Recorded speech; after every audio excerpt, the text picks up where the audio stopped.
Hello, it's Holden from Classroom Camp, and in this quick video I'm going to reveal my strategies for classroom communication and tell you how I use them for classroom management for an overall smoother classroom experience. When I'm talking about classroom communication for classroom management, I'm typically referring to the ways in which teachers and students communicate back and forth during a lesson or really anytime instruction is taking place.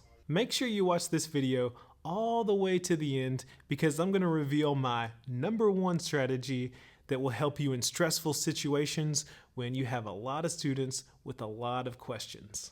Before we begin, I do have a quick favor to ask, however, if you could like this video and hit that subscribe button as well as the notification bell, that would help me out, and thank you in advance for supporting the channel.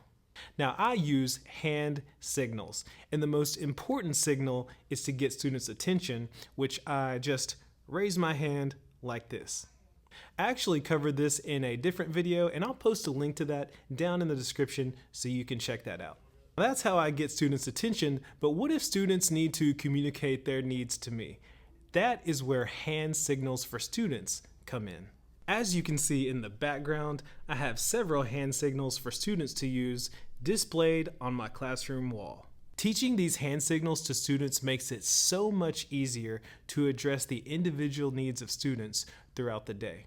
Just imagine you have a student over here that raises their hand and you call on them and they say, "Can I go use the restroom?" And you say, "Yeah." And then you have a student over here that raises their hand and you call on them and they say, "Can I use the restroom?" And you say, "No." And you have a student over here that raises their hand and they say, "Can I sharpen my pencil?"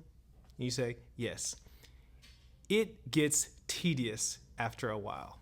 But with the hand signals, students give you the signal for a restroom. You can give them a thumbs up, maybe, or a no. When students need a pencil, they can give you the symbol for a pencil. You can collect one and just take it over to them. Using hand signals makes communication in the classroom so much easier, and you'll thank yourself for teaching them to students. And finally, my big secret that I use when you have lots of students with lots of questions is ask 3 before me. If you look at the top of my board over there, it says ask 3 before me. And basically, what I train students to do is ask 3 people the question that they have before they ask me. I have a lot of students with just general questions that their peers could answer, and ask 3 before me makes it so students consult their peers before they consult you. With ask 3 before me, basically you tell students you need to ask 3 people before you ask me the question. The first thing is you need to ask yourself, do I have the resources I need? Let me take a look at the board. Is that information up there on the board that I can figure this question out or the answer out? I need to ask myself.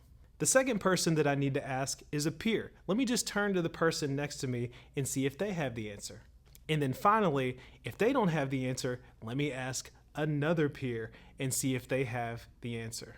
Ask 3 before me is awesome, and I definitely recommend implementing it in your classroom because it does smooth over communications. Well, that's all I have for you in this video. Make sure that you leave a comment down in the comment section below. What are your classroom communication strategies? Also, hit that like button, subscribe to the channel, and hit that notification bell so you never miss out on content from Classroom Camp. Thank you for watching, and I'll see you in the next one.